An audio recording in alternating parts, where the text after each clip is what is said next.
Hey everyone, it is I-Ireland. And John from Broad Kosher. So we are about to react to another one of Gigguk's hilarious videos. You want to tell them what it is? Winter 2020 in a nutshell. So, have you ever seen any of his nutshells?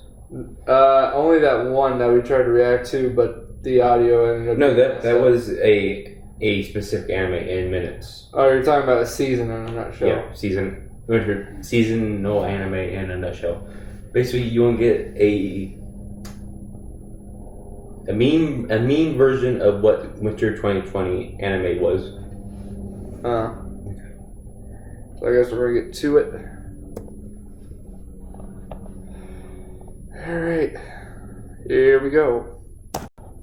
Is sponsored by Bookwalker. New season, new year, new decade. And looking over the seasonal chart, I can already see change in horizon. That's right, unless we're counting virtual MMOs, there is actually no new original isekai this time. So that's why we can start off 2020 with the only isekai sequel airing right now. That's right. Everyone give it up to Naofumi and the Shield Hero cast carrying on the isekai torch as they join Isekai Quartet 2. No! We are not doing this anymore! This is a new year, we don't need to keep pointing out how many isekai there are, alright? Everyone fucking gets it! Also, Isekai Quartet 2? Who the fuck thought of this name? Do you even know what quartet means? It's an ensemble of four! How many new series do we have now? 5! Oh man, if only there was a word for an ensemble of 5! Oh wait, there is! I wish I owned a dictionary and knew what the word quintet meant. It's not like we have 5 series in the Isekai Quartet now. So yeah, wake up. Keep doing what you're doing. Welcome to the quartet, dude! Go fuck yourself.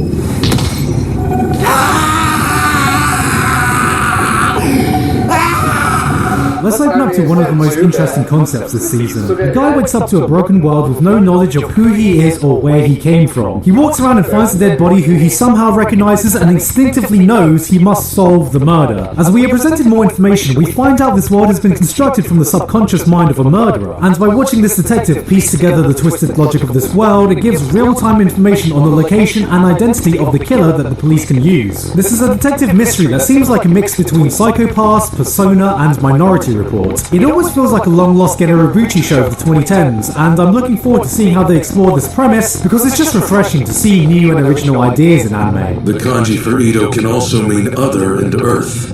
Put those together and... You get otherworld. Anime. Do this to me! ああ、そうだ、思い出した。昨日浜田からなんか通知が来てたわ。え？なんだこれ。基本無料ゲーム。ダメだからね！そのアプリを起動するな！ Shadow Legend. Looks like we have another death game anime, this time revolving around a mobile game that gives you special... I just want to say this one thing. So I'm texting my father, and at some point he sent me a freaking Raid Shadow Legends link. I'm like, crap. What is it again? Raid Shadow Legends. Shadow Legends? First I have to hear that from Steve Terraberry. I have to hear it from my father, and now you. Yes. Oh, and Barack Obama. Obama Shadow Legends? No, not that Obama. I'm talking about Barack Obama. abilities, gaining unwilling participants to anyone foolish enough to open the app. If you've seen any death game shows, this one basically follows that Mirai Nikki formula to the T, except this one has a yandere love interest who doesn't have pink hair. Wait a minute, is that legal? It's edgy and stupid, but it's the entertaining kind of edgy and stupid, where if you can just turn your brain off, you can have fun with all the stupid things happening on screen. You ever heard of a game called Raid Shadow Legends? This is going based on one RPG played right in the Vanguard. Characters you can collect. お願いします助けてください変な着ぐるみ野郎に殺される Did you know it was one of the top 3 rated? おいそこのお前止まりなさい Yeah, yeah, this is probably going to be my trash show of the season. Alright, to do the usual quick rundown of the sequels available, The Boys are back in town because it's Haikyuu Season 4, and I'm pretty hyped. Railgun's back. Madoka has a spin-off series based on a mobile game that came out. I don't know too much about the game this time, so I don't have much to say except, look, it's baby Kyubey! Oh, what a cute baby. You're right. Mappa 2019, Doro.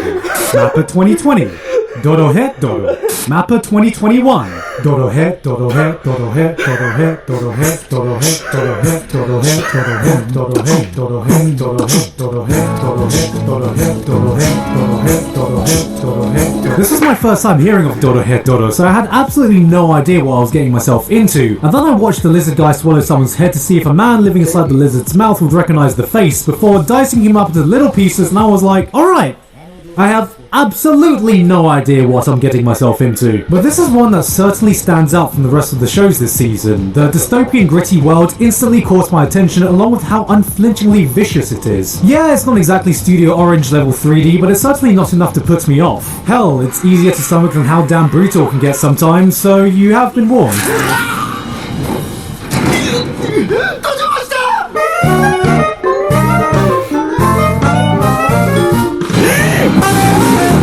Hey yo, have you heard of this game called Raid Shadow Legends?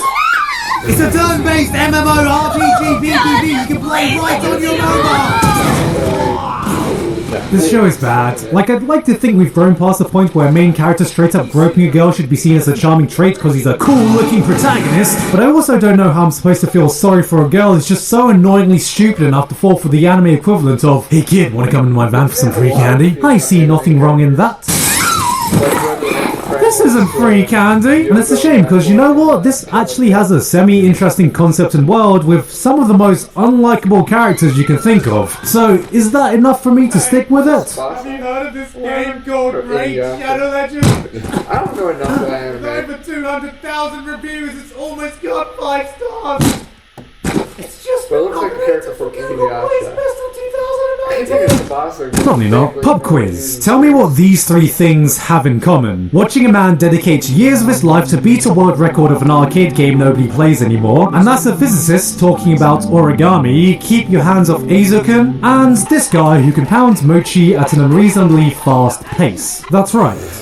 Seeing passionate people do the things they love passionately is just an absolute joy to watch. Keep Your Hands Off Aizuken is the latest project from Misaki Yuasa of Devilman Crybaby, Ping Pong the Animation, and a whole load of other great shit. This one follows the story of a bunch of animation nerds who form a club to make anime and the entire process around that. Before you write this off as something that wouldn't interest you, at least give the first episode a watch, because the scene that sold me was in episode 1, where a pair of them are just going over some rough concept art and they come across this basic sketch of some ship. What starts off as a throwaway sketch takes you on this entire journey as they start adding detail, discussing how it would operate, what setting it would inhabit, the sounds it would make. A whole world is invented around this single concept, and before you know it, you are sucked into this wondrous world of imagination with them. What I said earlier about watching passionate people goes for the actual characters and Yuasa himself with this show. There's a magic in watching people do the things they love. I've been utterly enthralled by video subjects I couldn't care less about because the people presenting it engross you in their world, and you, for a brief period, can understand why they love the things they love. I feel that with this show, you can have no interest in how anime is made, but it's presented to you in such a wondrous, fervent passion that you can't help but be infected by it. This was immediately a contender for anime of the season, and once again shows that Yuasa is just really good at what he does. Speaking of shows about following your passion, Smile Down the Runaway is fucking lit, and not enough people are watching it. I admit when I saw this premise with some pretty average looking production values, I thought it wasn't going to be my thing, but now I am absolutely addicted to this show. It's an anime about fashion design and modelling, but done in the style of a shonen sports anime, and if the sports anime formula has taught me anything, it's that it can take a subject I have absolutely no interest in and make me completely invested in it. You've got an underdog story, you've got training arcs, you've even got slight power scaling shown off in the form of Instagram followers, which just made me think, man, if this formula works for anything, what would it be like if we had a battle anime where the power system itself was just clout? This pressure.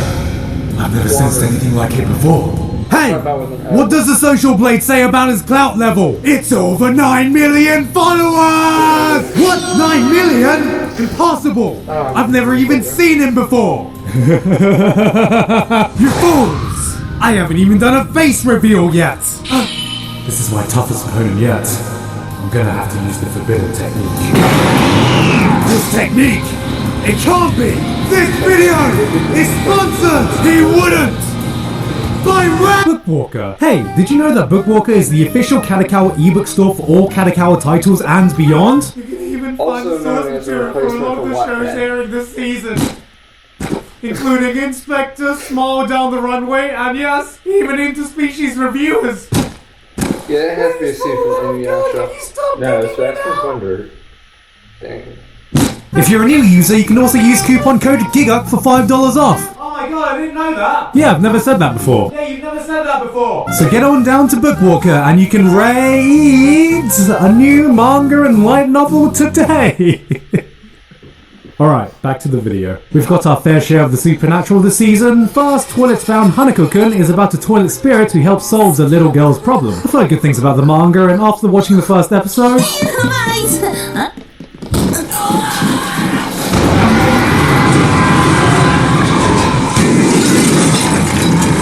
Seems pretty cute. Then there's also Inspector, which is another mystery detective type show around supernatural apparitions. There was something that drew me to this immediately. It is the instant chemistry between the two main leads. There was just something mesmerizing about their dialogue in the show. It sits in this weird limbo area where you know no one in real life actually interacts like this, but it's so punchy and unique that it draws you in and entertains you. And it's ironic because I found it more interesting when they were just bullshitting about absolutely nothing than talking about actual plot points. If you're looking for something sweet and wholesome this season, then I highly recommend Somali and the Forest Spirit. I put this in the anime category of Japan going, hey, you see this? Isn't this cute? This is Baby. Baby is nice. Baby is cute. Baby give you love. Baby give you life. Who doesn't want Baby? I want Baby. Please make Baby. It details a golem who finds a lost human child in a fantasy world where humans are an endangered species and goes on a journey to help the kid find their parents. It's simple, yet just really well done, and seeing an anime like this reminds you what a fantasy world with strange and wonderful creatures can be like, and that there's more to world building in a fantasy setting than just...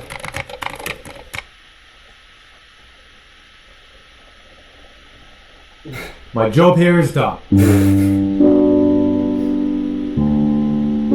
looks, but it's Spencer anime. A hentai. It is hentai. Oh, the I didn't fuck my cat. I didn't come on my cat.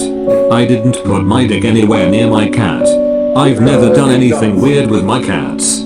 I promised myself I wasn't going to make apology videos after last year's thing, so I'm just trying to be as short and honest with this as No possible. one believes Shane Dawson, except for the conspiracy. On the latest episode of Now That's What I Call Culture, Nekopara has finally gotten a full anime adaptation if you want to see cute cat girls doing cute things, cause I mean, who doesn't love watching cats? If you've never heard of Nekopara before, it's based on the visual novel that has a bit of a infamous background, so some alarm bells might be ringing when you see some of the youngest felines being like 9 months old. Or are they? See, those of us with a high enough IQ know that these are actually cat years. I mean, this is just the Raftalia argument all over again. So, to prove the doubters once and for all, I have conducted a thorough investigation to show the legal and... Oh, we gotta think of that show I was watching. Basically, Soul Hunter. That's what it was. So Eater? Soul Eater.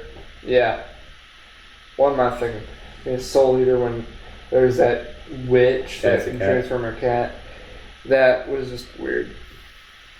Look at the anime. moral ramifications of such cat girls. Exact conversion numbers do vary from source to source, but through my research we can still get a rough idea of the equivalent and, more important, human age. And so, through pure science and math, we can conclude that her age is actually something closer to... Oh. Oh no. Oh no. I'm gonna be honest though, despite the questionable background, this was actually pretty tame fanservice-wise. Yeah, I gotta contain myself.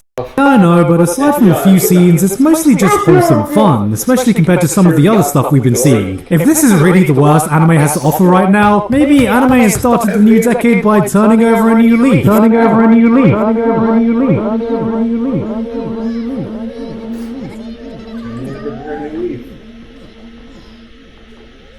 CPS. Somebody please pick up the children!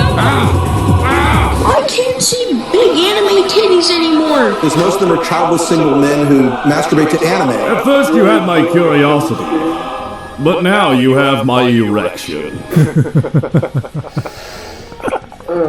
They did it. The Mad Lads. They actually did it! Alright, I'm getting ahead of myself. How can I describe this show? Imagine Review Bra had a squad, but instead of going around reviewing different fast food joints, they went around sleeping with a bunch of monster girl prostitutes and reviewing the smash. That's it. That's the show. My disappointment is Non-existent. and my day is Made. You know, for real, it's actually pretty damn funny if you're fine with the concept being what it is, but the real thing I want to appreciate is the new achievements this show has made. As we know, anime has recently been pushing the boundary with what it can get away with, but this show has taken it so far by essentially just showing full-on sex scenes. Funimation actually dropped it because it fell outside of their company standards, and the Japanese network Tokyo MX has full-on cancelled the television broadcast on their channel here in Japan. That's right. We've finally done it. We can no longer tell the difference between anime and hentai. Remember this well, because this is a moment that will go down in anime history, and I just want to take a moment to appreciate this momentous occasion as we can finally witness the evolution of anime and the birth of a new genre as we enter this new decade.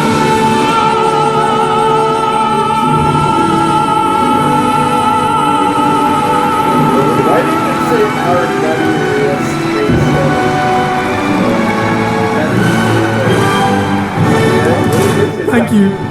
Thank you so much. I'm so proud of you all.